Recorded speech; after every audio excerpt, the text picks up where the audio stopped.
Hi everyone, welcome to Navneet IAS academy. हम यहाँ पे क्लास 6 का जो है ज्योग्राफी का course from the NCERT cover कर रहे हैं एंड इस बुक का नेम है द अर्थ आवर हैबिटाट। तो इसके जो है ऑलरेडी हम 7 चैप्टर्स कंप्लीट कर चुके हैं and today we are going to start the chapter number 8। इस चैप्टर में हम जो है हमारे कुछ और इम्पॉर्टेंट टॉपिक्स जो हैं उन्हें हम कवर करेंगे, राइट। तो जैसे कि हमारा जो वेदर है, क्लाइमेट है, इन दोनों के बीच में डिफरेंस क्या है, हैबिटेशन जो है, राइट, इनके बारे में हम देखेंगे इस पर्टिकुलर वीडियो में। एंड प्रीवियस वीडियोस में हम जो है इंडिया के कुछ और भी चीज़ों के बारे में देख चुके हैं। इंडिया की जो है लोकेशनल सेटिंग्स क्या हैं उनके बारे में बात की थी। यहाँ पे जो वेरियस लैंड फॉर्म्स हैं उनके बारे में भी जो हमने यहाँ पे बात की थी, जो कि हमारा एक बेस है वो क्रिएट करते हैं। ओके, तो कुछ और इम्पोर्टेंट चीज़ों के बारे में आज हम यहाँ पे कवर करेंगे। We will see the difference between the climate and the weather. तो इन दोनों के बीच में जो है मेन डिफरेंस क्या होता है, एक सीजन, जो वेदर होता है वो सीजन होता है एंड जो क्लाइमेट है जिसे हम जलवायु बोलते हैं, राइट, उनके बारे में देखेंगे एंड कौन कौन से फैक्टर्स जो है जो उन्हें इफेक्ट करते हैं इन दोनों चीज़ों को, उन फैक्टर्स के बारे में भी हम पढ़ेंगे, जो कि मोस्ट इंपॉर्टेंट टॉपिक है from the exam point of view.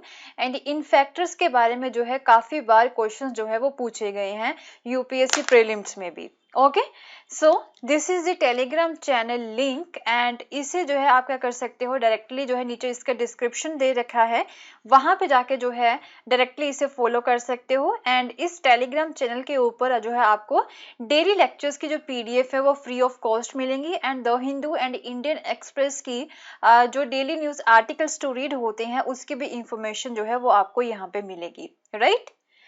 So let's continue with the chapter number 8, right. तो इसमें हम बात करेंगे अबाउट द इंडिया के कुछ और इम्पॉर्टेंट फैक्टर्स, जैसे कि क्लाइमेट हो गया जिसे हम जलवायु बोलते हैं, हमारी जो वेजिटेशन है एंड जो वाइल्ड लाइफ है, जो जंगली जीव जंतु है, राइट, उनके बारे में हम यहाँ पे पढ़ेंगे एंड ये भी जो है हमारा एक बेस क्रिएट करेंगे। अगर आप जो है इन चीज़ों को 6 क्लास की एनसीईआरटी से अच्छे से कवर कर लेते हैं, क्योंकि आगे जाके जो फिनोमिनाज है वो और भी ज़्यादा बड़े होंगे, राइट, उन्हें जो है और भी ज़्यादा डिस्क्राइब किया होगा, तो आपको जो है ये चीज़ें पहले कंप्लीटली जो है आपको क्लियर करनी है कि वेदर क्या होता है, क्लाइमेट क्या होता है, वेजिटेशन क्या होता है, इंडिया का जो क्लाइमेट किस तरह का है एंड वाइल्ड लाइफ के बारे में भी जो है आपको आपका जो बेस है, जो आपकी फाउंडेशन है वो यहाँ पे क्लियर होनी चाहिए, तभी जो है आपको इन वर्ड्स के बारे में आगे जाके पता चलेगा, क्योंकि वो डायरेक्टली जो है आगे वाली बुक्स में या फिर स्टैंडर्ड बुक्स में जो है इन वर्ड्स को जो है डायरेक्टली वो यूज करने वाले हैं एंड वहां पे आपको जो है इनके डेफिनेशंस बिल्कुल भी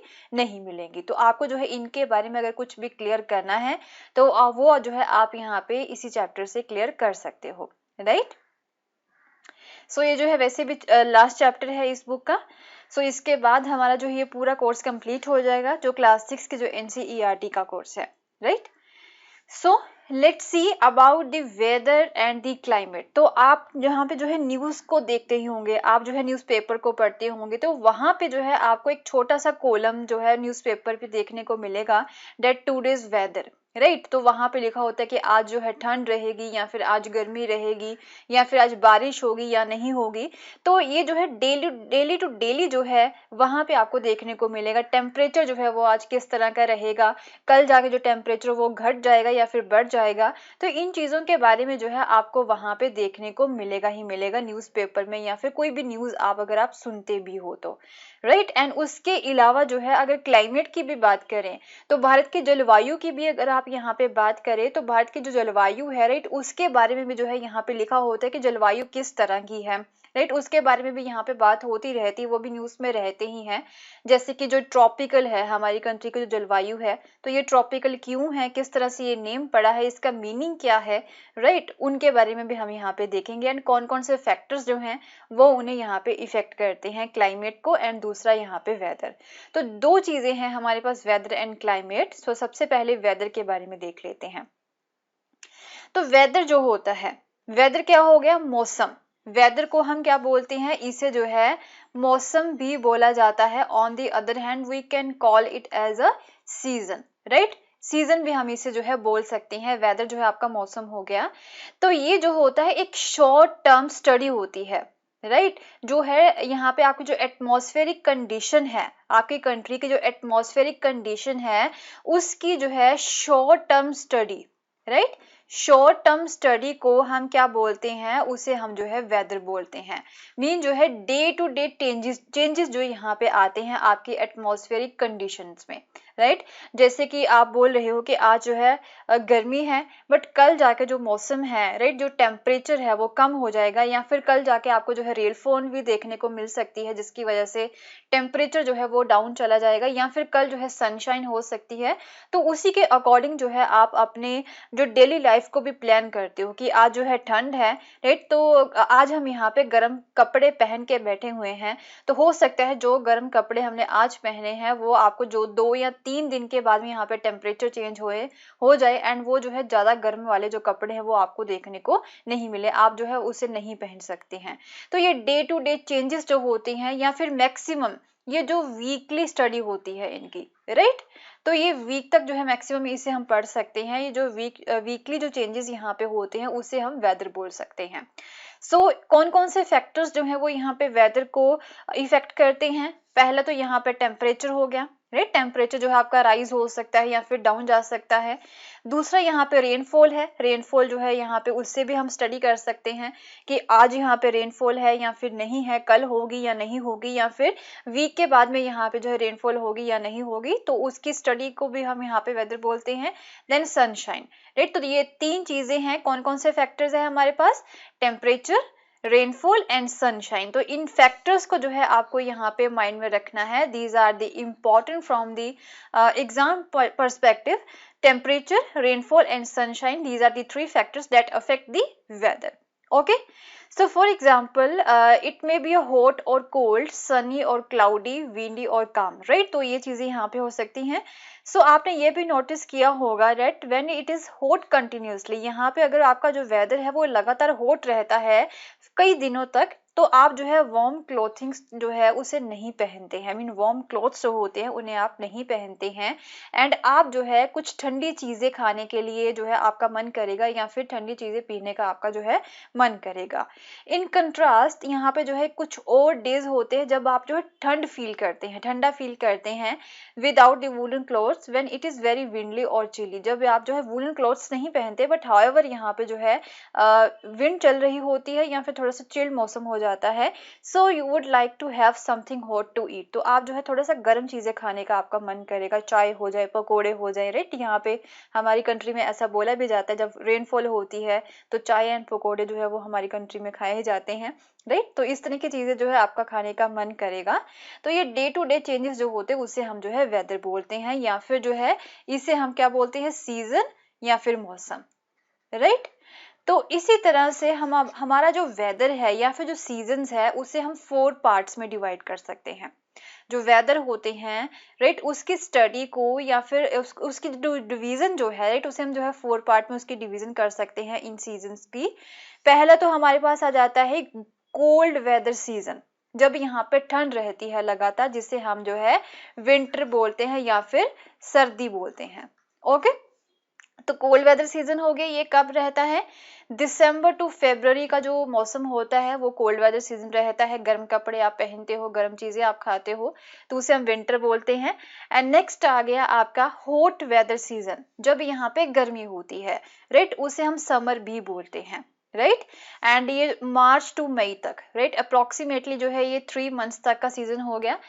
एंड देन यहाँ पे आ जाता है आपका south west monsoon season. South west monsoon season हो गया जब यहाँ पे रेनफॉल होती है। हमारी कंट्री में जो है, हमारी कंट्री के कुछ हिस्सों में जो है रेनफॉल होती है, स्पेशली नॉर्थ इंडिया में, वेस्टर्न इंडिया में, ईस्ट इंडिया में, या फिर आपका जो है सेंट्रल इंडिया में जो जब रेनफॉल होती है, that is known as the south west monsoon season. Rainy season भी इसे बोला जाता है। ये जून टू सितंबर रहता है। And after that season of the retreating monsoon, तो जब यहाँ पे हमारी कंट्री में मॉनसून आ गया है, हमारी कंट्री में जो है बारिश पड़ रही है, रेनफॉल आ गई है, तो वो जो है रेनफॉल वापस भी जाएगी, राइट। ये जो मॉनसून है वो वापस भी जाएगा। तो उसे उस मॉनसून को जब वो वापस जाता है, वापस जाते हुए जो मॉनसून है वो कहाँ पे बारिश करता है, वो आपका जो है साउथ इंडिया में बारिश करता है, राइट। तो जब यहाँ पे साउथ इंडिया में बारिश होती है तो उसे हम जो है सीजन ऑफ रिट्रीटिंग मानसून बोलते हैं। मीन जो मानसून है वो खत्म हो रहा है, वापस जा रहा है, इसे हम ऑटम भी बोलते हैं। अक्टूबर एंड नवंबर में जो है ये रिट्रीट होता है। ओके, तो 4 सीजन होते हैं, वेदर या फिर सीजन जो है हमारे पास 4 होते हैं। Cold weather season that is also known as a winter, December to February रहता है। Hot weather season that is the summer season and March to May हो गया। South west monsoon season it is also known as the rainy season, June to September हो गया। And season of retreating monsoon October and November and autumn में से जो है बोला जाता है, right. So cold weather season में जो है क्या होता है, विंटर सीजन, जो सन रेज है they do not fall directly in the region, right. तो हमारा रीजन है, हमारी अगर नॉर्थ इंडिया की हम बात करें तो इस किसी पर्टिकुलर रीजन के ऊपर जो है जब सनरेज डायरेक्टली नहीं पड़ती हैं, राइट, जब सनरेज जो है वो डायरेक्टली नहीं पड़ती हैं तो उस सीजन को हम जो है विंटर सीजन बोलते हैं। एंड जिस एरिया में जो है सनरेज यहाँ पे डायरेक्टली पड़ रही होती हैं तो वहां पे जो है आपका हॉट वेदर होगा। एंड यहाँ पे आपकी जो सनरेज जो है वो डायरेक्टली नहीं पड़ती हैं तो उस एरिया में जो है कोल्ड वेदर होगा। ओके ये तो आप जानते भी हैं। सो एज ए रिजल्ट अगर जो सनरेज किसी पर्टिकुलर एरिया के ऊपर नहीं पड़ रही हैं तो वहां का जो टेम्परेचर है वो काफी कम होगा, जैसे कि हम नॉर्थन इंडिया की बात करें तो। ओके तो अगर हम नॉर्थ इंडिया की बात कर ले, अगर नॉर्थ इंडिया में जो है सनरेज डायरेक्टली नहीं पड़ रही हैं तो ऑब्वियसली जो सनरेज है वो कहाँ पे होंगी, वो साउथ इंडिया की तरफ होंगी। जब यहाँ पे हमारे नॉर्थ इंडिया में सर्दियां होती हैं तो साउथ इंडिया में जो है वो गर्मियां होती हैं। ओके तो सिमिलरली अगर यहाँ पे सनरेज जो है हमारे नॉर्थ इंडिया के ऊपर पड़ रही हैं तो साउथ इंडिया में जो है वहां पे क्या होगा, सर्दी होगी। एंड जो है नॉर्थ इंडिया में जो है गर्मी होगी। इस तरह से होता है, जिस जगह पे जो है सनरेज डायरेक्टली पड़ती हैं वहां पे जो है आपको गर्मी देखने को मिलेगी, वहां पे आपको जो है समर सीजन देखने को मिलेगा, हॉट वेदर सीजन देखने को मिलेगा। एंड यहाँ पे जो है आपकी सनरेज डायरेक्टली नहीं पड़ रही हैं तो वहां पे आपको जो है विंटर सीजन देखने को मिलेगा। ओके तो वहां पे टेम्परेचर काफी कम होता है। तो हॉट वेदर सीजन में क्या होता है, सनरेज मोर और लेस डायरेक्टली जो है किसी पर्टिकुलर रीजन के ऊपर पड़ती हैं तो डेट इज वाई जो टेम्परेचर है वो काफी राइज हो जाता है। And hot and dry wind जो होती है वो यहाँ पे बहती हैं एंड जिसे हम लू भी बोलते हैं, जो कि सारा दिन बहती रहती हैं, तो that is known as a hot weather season. And then आ गया आपके पास साउथ वेस्ट मॉनसून सीजन और the rainy season. And this season is marked by the onset and the advance of the monsoon, right. तो हमारा जो India का एक तरह से जो रेनी सीजन है उसे हम जो है मॉनसून भी बोलते हैं। ओके हमारा जो इंडिया का रेनी सीजन है that is also known as a monsoon. तो ये जो है दो तरह का होता है, इसके बारे में भी हम यहाँ पे पढ़ेंगे दो तरह का किस तरह से होता है एंड इसकी लोकेशन क्या होती है। जो विंड्स यहाँ पे हमारे भारत में आती हैं, राइट, तो ये कहाँ से आती हैं, जो विंड्स हमारे भारत में जो है बारिश करती हैं। ओके उन विंड्स के बारे में भी हम जो है आगे जाके या फिर आगे वाली जो एनसीईआरटी हम यहाँ पे पढ़ेंगे उसमें भी हम देखेंगे। Okay so this season is marked by the onset and the advance of monsoon. तो रेनी सीजन क्या होता है, जब यहाँ पे आपका मॉनसून आ जाता है, मॉनसून में जो है बारिश आ जाती है। सो जो विंड्स है वो कहाँ से आती हैं, Arabian Sea and Bay of Bengal से जो है जो विंड्स है वो हमारी लैंड की तरफ जब आती हैं तो वो हमारी लैंड में जो है अपने साथ वो विंड्स क्या लेके आती है, वो मॉइस्चर लेके आती हैं। ओके तो ये जब ये जो विंड्स हैं वो माउंटेन बैरियर्स के साथ टकराती हैं तो हमारी कंट्री में क्या होता है, बारिश होती है। यहाँ पे आप देख सकते हैं ये होगी आपका, ये आपका इंडियन ओशन है, राइट, ये आपका Arabian Sea and Bay of Bengal है। एंड ये आपके जो विंड्स हैं वो यहाँ पे जा रही हैं, हमारी कंट्री में आ रही हैं from the Arabian Sea and the Bay of Bengal. And ये विंड्स क्या करेंगी, ये अपने साथ जो है मॉइस्चर लेके आती हैं। जब यहाँ पे ये पहाड़ियों के साथ टकराती हैं तो हमारा यहाँ पे जैसे कि ये हमारी कंट्री का जो नॉर्थन इंडिया पार्ट हो गया वहां पे आपको जो है बारिश देखने को मिलेगी। ओके एंड यहाँ पे आपके ईस्ट में एंड वेस्ट में जो है आपको यहाँ पे जो है बारिश देखने को मिलेगी। Okay so season of retreating monsoon और द ऑटम, तो क्या होता है जब आप जो है ये मॉनसून हमारी विंड्स जो है वो हमारी कंट्री में आ चुकी है तो वो वापस भी जाएंगी, तो वापस जाते हुए जो है वो कौन से एरिया में बारिश करेंगी, वो जो है साउथ इंडिया में बारिश करेंगी। So winds move back from the mainland to the Bay of Bengal, तो हमारी मेन लैंड जो है वहां से जो है वो बे ऑफ बंगाल की तरफ वापस जाती हैं। तो इस सीजन को हम क्या बोलते हैं, इससे हम जो है रिट्रीटिंग मॉनसून बोलते हैं। So the southern parts of the India mainly जो तमिलनाडु है एंड द आंध्र प्रदेश जो है वो इस सीजन में वहां पे आपको जो है रेनफॉल देखने को मिलेगी। तो ये जो फैक्ट्स है वो आपको यहाँ पे माइंड में रखने हैं, these are the important. Okay, retreating monsoon में कौन कौन से एरिया में जो है मेनली यहाँ पे बारिश होती है, तमिलनाडु एंड आंध्र प्रदेश। तो यहाँ से ये हमारा मेनलैंड है, यहाँ से जो है वो ये वापस जा रही हैं विंड्स, इनकी डायरेक्शंस आप देख सकते हो। तो यहाँ पे जो है ये अरेबियन सी या फिर जो है बे ऑफ बंगाल में आ जाती हैं, तो जाते हुए जो है वो साउथ इंडिया में, हमारा जो साउदर्न इंडिया है राइट, वहां पे जो है बारिश होती है। ओके,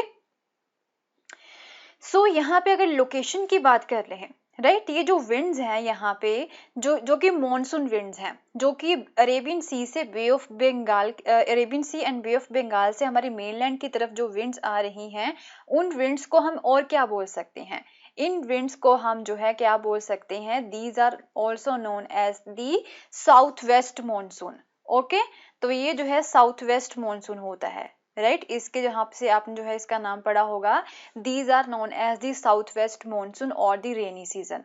तो यहाँ पे आप लोकेशन भी देख सकते हो, ये आपको लोकेशन भी दे रखी है, ये आपका नॉर्दर्न पार्ट हो गया, ये आपका जो है यहाँ पे वेस्टर्न पार्ट हो गया, this one is the eastern part and this one is the southern part. Okay, तो ये विंड्स की डायरेक्शन कहाँ पे कहाँ से है, ये कहाँ से है, ये आपका साउथ हो गया एंड ये वेस्ट हो गया, एंड इसके जो बीच वाला जो पार्ट होता है this is known as the south west. Okay, तो इसकी डायरेक्शन कहाँ से है, ये कहाँ से जा रही हैं, तो ये साउथ वेस्ट से जो है हमारी कंट्री में जो है ये एंटर हो रही हैं, and that is why it is known as the south west monsoon. Okay, तो जब ये रिट्रीट होती हैं, तो ये जो रिट्रीटिंग होती हैं इन्हें क्या बोला जाता है, ये जो है यहाँ से आपका, ये आपका नॉर्थ वेस्ट हो गया, यहाँ से ये यहाँ से नॉर्थ है एंड ये वेस्ट हो गया, ये नॉर्थ वेस्टर्न से राइट, ये यहाँ से जो है ये वापस जा रही हैं। तो ये जो नॉर्थ वेस्टर्न मानसून है ये यहाँ पे साउथ इंडिया में बारिश करवाता है, ये विंटर में आता है राइट, जब हमारी कंट्री में हमारा जो मेन लैंड है वहां पे जब विंटर होती है राइट, उस समय में जो है ये मानसून आता है एंड जो है साउथ इंडिया में बारिश करवाता है, क्योंकि साउथ इंडिया में उस समय में गर्मी होती है। तो this is known as the north west monsoon, जब ये रिट्रीट हो रहा है एंड जब हमारी कंट्री में ये आ रहा है monsoon, that is known as the south west monsoon. Okay, so next जो है हमारे पास वो है क्लाइमेट। अब जो जलवायु होती है हमारी कंट्री की, जो जलवायु है वो किस तरह की है right, it is a tropic, ये जो है ट्रॉपिक है हमारी कंट्री की जो जलवायु है। सो ये ट्रॉपिक कैसे, इसके बारे में भी हम देख लेंगे। सो द क्लाइमेट जो होता है, जैसे हमने वेदर की बात की है, तो वेदर जो होता है वो एक पर्टिकुलर एटमॉस्फेरिक, जो पर्टिकुलर एरिया का जो एटमॉस्फेरिक कंडीशन होती है उसकी शॉर्ट टर्म स्टडी होती है right, day to day study होगी, यहाँ पे शॉर्ट टर्म स्टडी होगी आपके एटमॉस्फेरिक कंडीशन की राइट, जैसे कि डे टू डे स्टडी होगी। ऑन दी अदर हैंड जो क्लाइमेट है राइट, क्लाइमेट जो होता है वो जो है लॉन्ग टर्म स्टडी होती है किसी पर्टिकुलर एरिया के एटमॉस्फेरिक कंडीशन की right, long term study approximately हम बोल सकते हैं 35 ईयर्स तक की जो स्टडी होती है, मीन 35 ईयर्स तक एटलीस्ट जो है किसी पर्टिकुलर एरिया का या फिर किसी पर्टिकुलर कंट्री का जो क्लाइमेट है वो सेम तरह का रहता है, बट जो वेदर है उसकी हम जो है डे टू डे या फिर जो है वो वीकली होती है मैक्सिमम।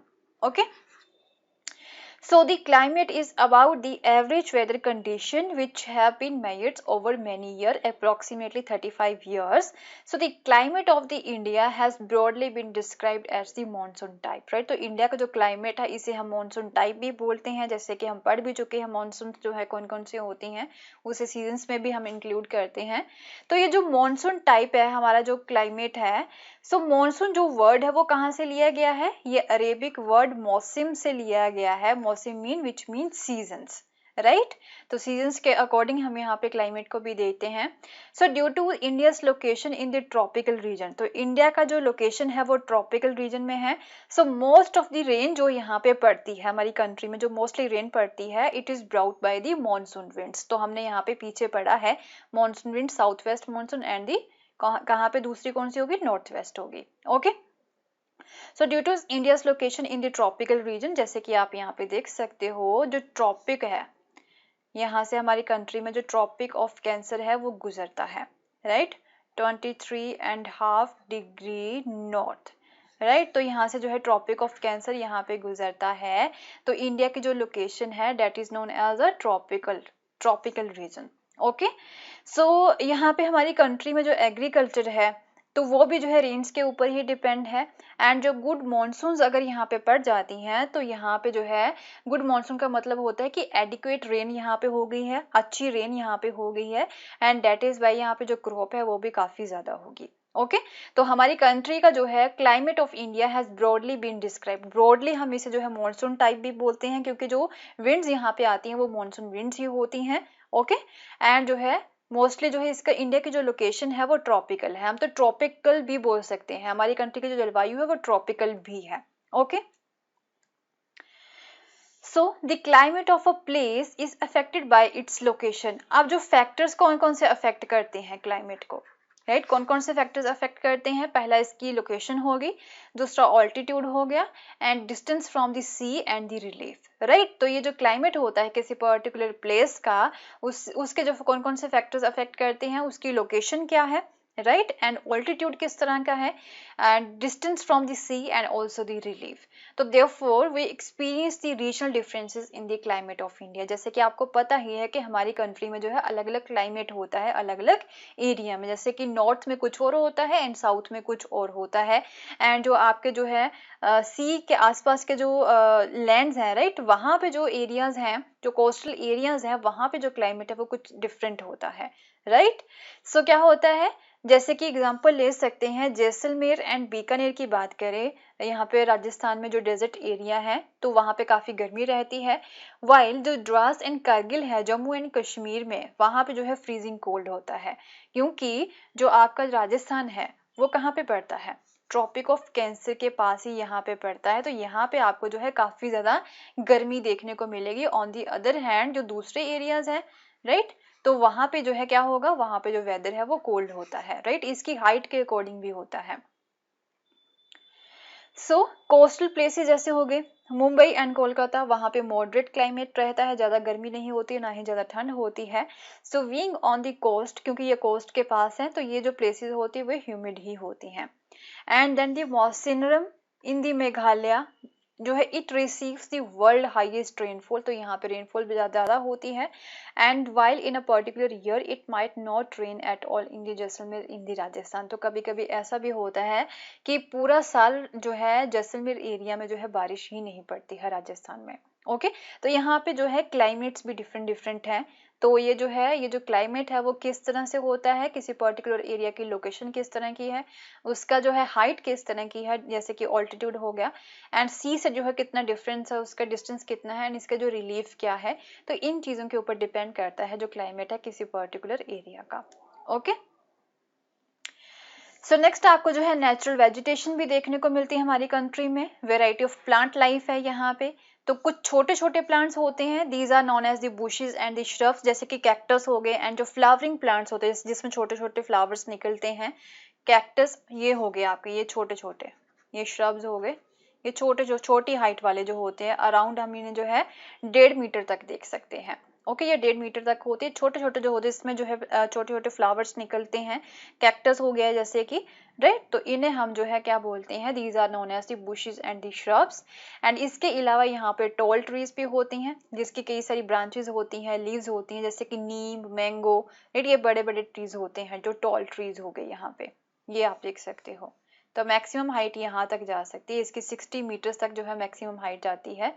ओके तो ये इस हाइट पे जो होते हैं these are known as the young trees, and ये जो है 20 मीटर तक होते हैं। कैनोपी लेयर थोड़ा सा और ऊपर आ जाती है, ये 40 मीटर तक आ जाती है, राइट। इमर्जेंट लेयर हो गई यहाँ पे 60 मीटर तक हो, जो कि मैक्सिमम हाइट होती है यहाँ पे, राइट। तो ट्रॉपिकल एवरग्रीन फॉरेस्ट है यहाँ पे। सो अब क्या होता है, neem, mango and some which stand with the few leaves such as the palm tree हो गया, the grasses, shrubs and trees जो होते हैं, right, which grow on their own, जो कि अपने आप यहाँ पे जो है उगते हैं विदाउट द इंटरफेरेंस, किसी भी पर्सन के इंटरफेरेंस के बिना, राइट, और help from the human beings, इन्हें हम जो है नेचुरल वेजिटेशन भी बोलते हैं। तो नेचुरल वेजिटेशन की जो है डेफिनेशन क्या है, जो ग्रासेस हो गए, श्रब्स एंड ट्रीज हो गए जो कि अपने आप उगते हैं without any interference of the human beings, तो राइट उसे हम जो है नेचुरल वेजिटेशन बोलते हैं। Okay. So different type of natural vegetation are dependent on their different climatic conditions. अब ये जो वेजिटेशन है किसी पर्टिकुलर एरिया की, वो भी जो है उस पर्टिकुलर एरिया के जो है क्लाइमेटिक कंडीशंस के ऊपर ही डिपेंड रहती है। ओके। सो अमंग विच दी जो रेनफॉल है, राइट, जो एक पर्टिकुलर क्लाइमेटिक कंडीशन है, यहाँ पे जो रेनफॉल है वो काफी इंपॉर्टेंट होती है, क्योंकि जहाँ पे ज्यादा रेनफॉल होगी वहां पे जो है आपकी नेचुरल वेजिटेशन भी ज्यादा होगी। Okay. So due to varied climatic conditions, जैसे कि आप जानते हो हमारी कंट्री में जो क्लाइमेटिक कंडीशंस हैं वो भी वेरिड हैं, वो डिफरेंट हैं, अलग अलग एरियाज में अलग अलग होती हैं। कई जगह पे गर्मी है, कई जगह पे सर्दी होती है, कई जगह पे ह्यूमिड होती है। तो इन वेरिड क्लाइमेटिक कंडीशंस की वजह से जो है नेचुरल वेजिटेशन की भी जो है आपको एक वाइड रेंज देखने को मिलेगी। अलग अलग जो है नेचुरल वेजिटेशन आपको जो है अलग अलग एरियाज में देखने को मिलेंगी। ओके। तो अब ये जो फॉरेस्ट होती है इनकी स्टडी हम क्यों करते हैं, राइट, ये क्यों नेसेसरी है? तो जैसे कि आप सभी जानते हो कि फॉरेस्ट जो हैं वो कई सारे फंक्शंस परफॉर्म करते हैं। ये हमें ऑक्सीजन प्रोवाइड करवाते हैं, जो कि हमारे लिए सांस लेने में काफ़ी जो है जो वो चाहिए होती है, जो उसके बिना हम सांस नहीं ले सकते हैं। एंड ये जो फॉरेस्ट है जो हम अपनी कार्बन डाइऑक्साइड को छोड़ते हैं, राइट, उसे भी वो एब्जॉर्ब करते हैं। ओके। एंड जो रूट्स होते हैं इन प्लांट्स के वो नीचे मिट्टी को भी जो है बांध के रखते हैं। दैट इज वाई जो है सॉइल इरोजन नहीं होती है, राइट। जैसे कि अभी आप जो है पेड़ काटते जा रहे हो तो सॉइल इरोजन भी यहाँ से होती जाती, जो अच्छी मिट्टी होती वो बह जाती है पानी के साथ जब यहाँ पे रेनफॉल होती है। तो दैट इज वाई जो है प्लांट्स यहाँ पे नहीं काटने चाहिए। जो प्लांट्स हैं these are important for binding this soil. Okay. तो फॉरेस्ट से जो है हमें अच्छी लकड़ी भी मिलती है, टिम्बर हो गया जो कि फर्नीचर में यूज होता है, फ्यूल वुड हो गई, फॉडर, मेडिसिनल प्लांट्स भी होते हैं, हर्ब्स हो गया, हनी, गम, तो राइट ये हमें जो कुछ और इम्पोर्टेंट चीजें भी प्रोवाइड करवाते हैं। तो फॉरेस्ट जो होते हैं वहां पे आपको वाइल्ड लाइफ भी देखने को मिलेगी, वहां पे जो है वो नेचुरल हैबिटाट होते हैं। And natural vegetation has been destroyed to a large extent because of the reckless cutting of the trees, as you know. So हमें जो है और ज़्यादा ट्रीज जो हैं उन्हें प्लांट करना चाहिए, एंड जो पुराने हैं उन्हें प्रोटेक्ट करना चाहिए, एंड लोगों को अवेयर करना चाहिए ट्रीज के इम्पोर्टेंस के लिए। जैसे कि हमारे पास जो है गवर्नमेंट ने स्टेप्स भी लिए हैं, स्पेशल प्रोग्राम्स हैं बनाए हुए, जैसे कि वन महोत्सव हो गया, इसमें जो है लोगों को इंक्लूड किया जाता है, इन्वॉल्व किया जाता है, सो डैट कि हमारी कंट्री को जो है ग्रीन कंट्री, जहाँ पे जो ग्रीन अर्थ है वो बनाया जाए। तो वाइल्ड लाइफ जो है वो भी हमारे लिए इम्पॉर्टेंट है। तो फॉरेस्ट में आपको वाइल्ड लाइफ भी देखने को मिलेगी। तो फॉरेस्ट जो होते हैं these are home to a variety of wildlife. तो यहाँ पे जो है थाउजेंड ऑफ स्पीशीज जो होती हैं एनिमल्स की, रेप्टाइल्स की, amphibians, mammals, birds, insects and worms जो हैं वो यहाँ पे फॉरेस्ट में रहते हैं। तो जैसे कि टाइगर हो गए, सबसे मेन एग्जाम्पल हो गए, टाइगर जो है वो हमारा नेशनल एनिमल है, हमारी कंट्री के कई पार्ट्स में जो है इसे आप देख सकते हैं। एंड गिर फॉरेस्ट जो है गुजरात में, तो ये जो है काफी इंपॉर्टेंट है आपके लिए, राइट, ये क्वेश्चंस पूछ लिए जाते हैं। गिर फॉरेस्ट इन दी गुजरात जो है वो वहां पे आपको एशियाटिक लाइन्स देखने को मिलेंगे। And then elephants and one horn rhinoceros जो होते हैं वो असम के जंगलों में आप देख सकते हो, right, these facts are important from the exam perspective. And then elephants जो होते हैं these are found in the Kerala and the Karnataka. And camels and wild asses की बात करें तो ग्रेट इंडियन डेजर्ट में आप जो है इन्हें देख सकते हो, एंड रन ऑफ कच्छ में भी आप देख सकते हो। Wild goats, snow leopards, bears जो है ये हिमालयन रीजन में आप देख सकते हो।